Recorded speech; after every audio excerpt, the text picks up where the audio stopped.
Nadadalas po ang pagluluto ko ng piniritong isda na nilalahukan ko ng gulay, mga kaibigan. Pero palagay ko'y magugustuhan ng marami sa inyo dahil ito naman talaga ang laging hinihiling. Magluto daw po ako ng isda na may kalahok na gulay na mura-mura. So siya, ito na po ang ibabahagi ko sa inyo. Piniritong isda at may kasamang gulay. Kumuha na lang po ako ng konting mantika din sa pinagpipirituhan ko ng isda. Bawang. Maglagay po tayo ng kalahating sibuyas lang po ito ha. Hiniwa ko lang po ng malalaki. Basta bawang sibuyas. Lagyan natin ng kamatis. Lalagyan ko na po ng bagoong. Halo po ng konti. Kaya na lang. Ilagay natin. Yan po ang unahin natin din sa ating bawang sibuyas kamatis na may bagoong. Hayaan natin lumambot ng konti yung ating papaya.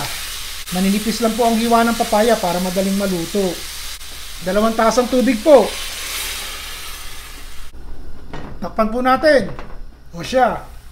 Tingnan natin, malambot na po. Alam nyo, kanina habang ako po'y nag-iisip kung ano murang gulay na ilalahok dito, naisip ko po okra. So mga siguro ilan to?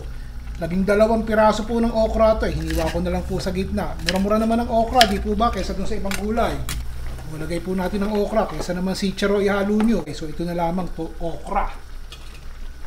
Kaysa repolyo, pechay Baguio ito na lamang po, pechay Tagalog. Lagay natin dyan.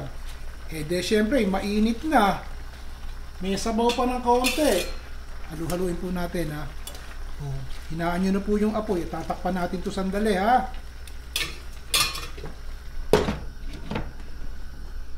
Sandali. Haluin lang po natin sandali ha. At nang maluto yung matitigas na parte ng pechay. Lalakas ko nga sandali yung apoy.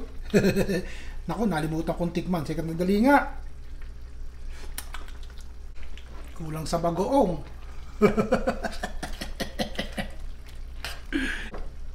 Takpan po natin. O siya. Bagong sandok po ito ha. At ginamit ko sa dila ko yung pinanglasa ko ng ating ulam. So bago na po ire. Ilagay na po natin tong ating isda. O yun. Hindi po ito inabraw dahil iginisa ko yung bawang sibuyas kamatis Hindi rin po ito dinengdeng. Basta kung ano tawag nyo rin yun na yun. Okay. Shoutout po sa mga kaibigan natin, mga kababayan nating Ilocano. Hello po sa inyo. Basta may sabaw.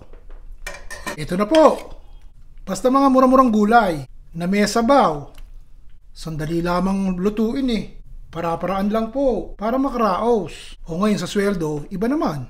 Yung medyo magarbaw. Pero ngayon ayos na ire. Mainit at may sabaw Yun na. Ayos po ba? Basta may sabaw. Ang mga rikadong inihalo po natin, madaling hanapin, madaling lutuin. Wala nang cheche bureche. Boom, boom, boom, boom. Tapos. Ayos. Si Ron Bilaro po.